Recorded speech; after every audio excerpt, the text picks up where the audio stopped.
Good afternoon for every resisting person still in the room. This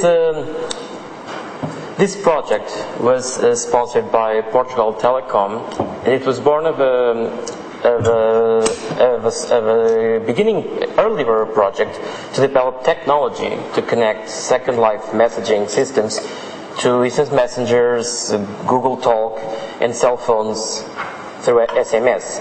Then we had this idea of solving a problem in many businesses that wish to be present in virtual worlds in general, but first, Second Life. So let's talk about that. I took an idea from Professor Chalmers yesterday, where he showed you different pictures. So here are a couple of before and after pictures. So let's see. This is the reception desk just down below the stairs. So let's see if you can notice any difference between this picture and the following picture. So here goes. Any difference? Hard to spot? Well, the point taken, of course, is that there are people, but how would you respond if you arrived here and you met no people whatsoever at the reception desk? Would you be inclined to leave a note, or to do anything at all, or simply feel lost, and perhaps some senses of awkwardness? But that's what you get. For instance, this is a typical Second Life information desk. This in fact is from the Portuguese Ministry of Justice, who have an e-justice department in Second Life. You can go there if you have troubles in sales with another avatar. You provide the money up front, and they ensure that actual judges and lawyers will take up the case and decide, and then of course return the money in fair proportions according to that. So how do you do that? You, as it says there, you can submit a note card or click on that shelf or whatever you call it to put papers in. That's a reception desk, empty and desolate.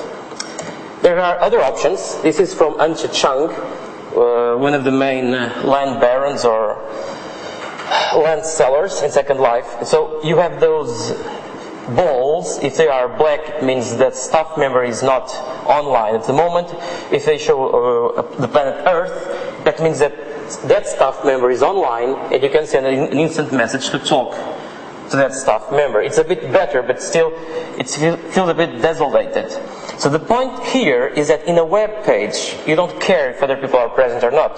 You don't expect that.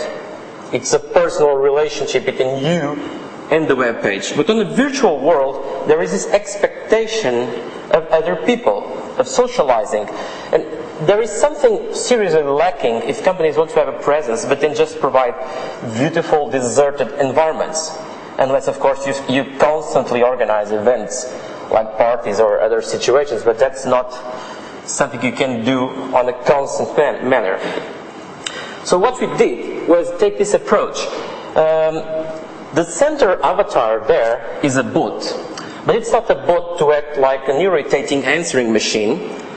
It's just a bot that will connect other visitors, customers, whatever, to actual people.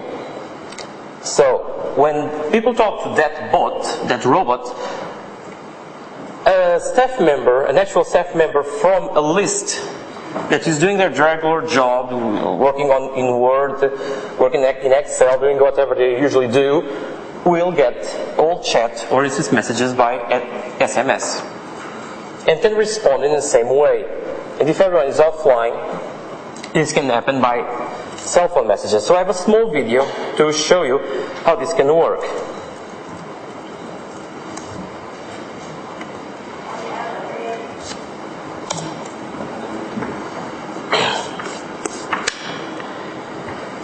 So first, the idea is that the manager of the company creates a simple InfoDesk account. That's nothing special, just fill in a few fields, and then he has to fill in the members of staff that will be available to answer customer requests or customer contacts. So this can include all sorts of data. For instance, how many users can a staff member answer at the same time? 1, 2, 3? whether they are using Microsoft Live Messenger or Google Talk or ICQ, whichever. And of course, if a staff member is named as the person that needs to answer cell phone SMSs, the cell phone number.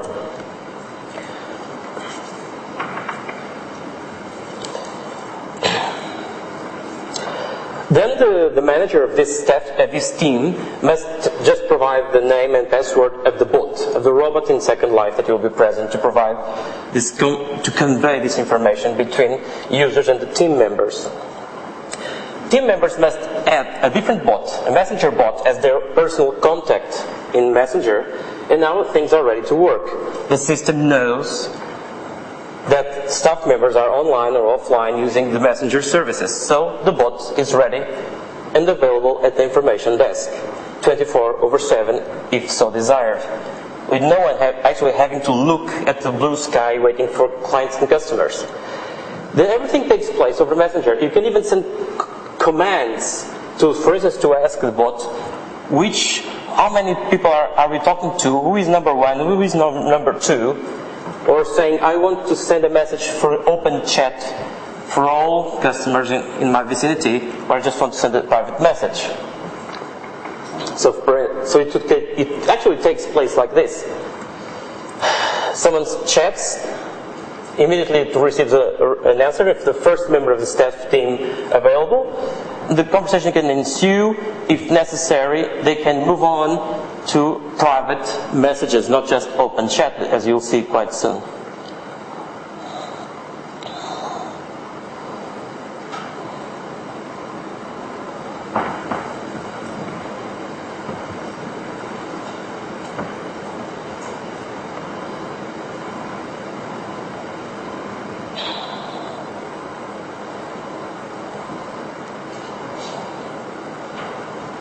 Okay, I just want to emphasize that, of course, you wouldn't have on your machine the Second Life image and the messenger. Only the customer would be in Second Life. The staff member would be doing whatever he or she wanted and just answer through Messenger. The idea is that if the conversation is a short one, a brief request for information or something, it can be sorted out in that fashion, and there is no disruption of the service of employees. But if the conversation is interesting enough and warrants it, then the employee can reply something like, okay, I will call one of my colleagues to address you so you can proceed with that conversation. And in that situation, the staff member himself or herself or some other member of staff could then log in Second Life and then actually be present and actually conduct all the negotiation that warrants it.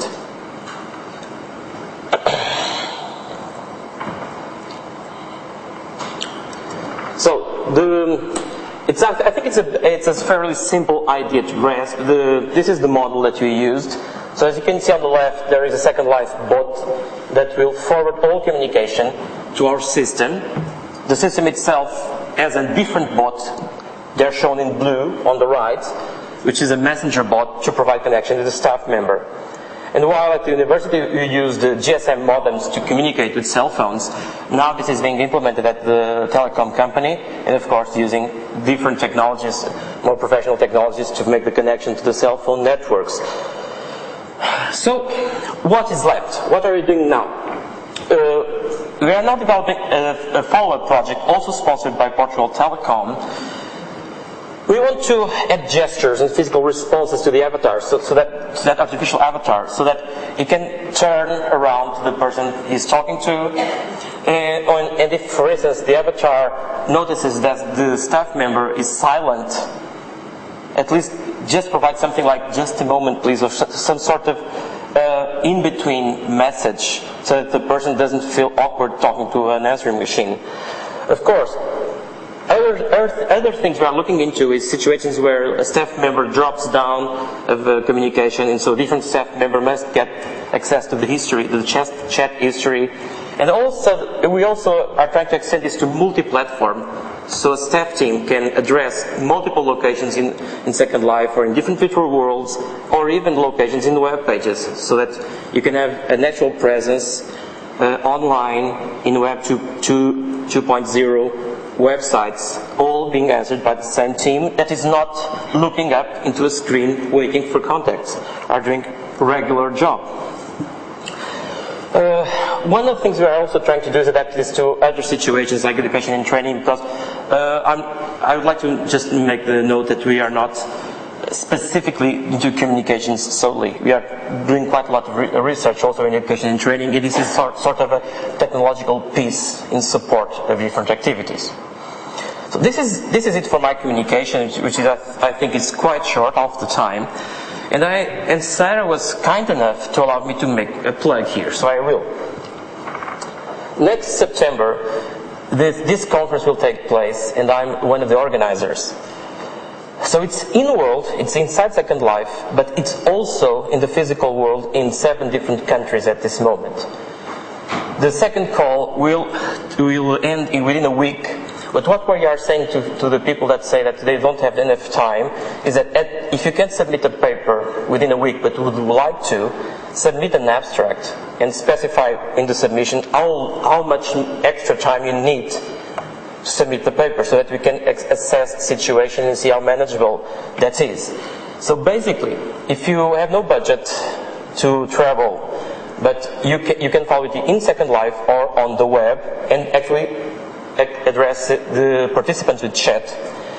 If you can travel, you can go to Belgium, to two different locations in Brazil, Finland, Hong Kong, Israel, Portugal, to Berkeley or to Austin in the United States, and be in a room like this, seeing it projected, but with the microphone you can actually make questions to the presenters and get replies. So this is the idea, and there are already 5 journals who accepted to publish either a selection of papers as they were in the conference, or to immediately provide presenters with invitations to submit extended versions with more pages for these journals.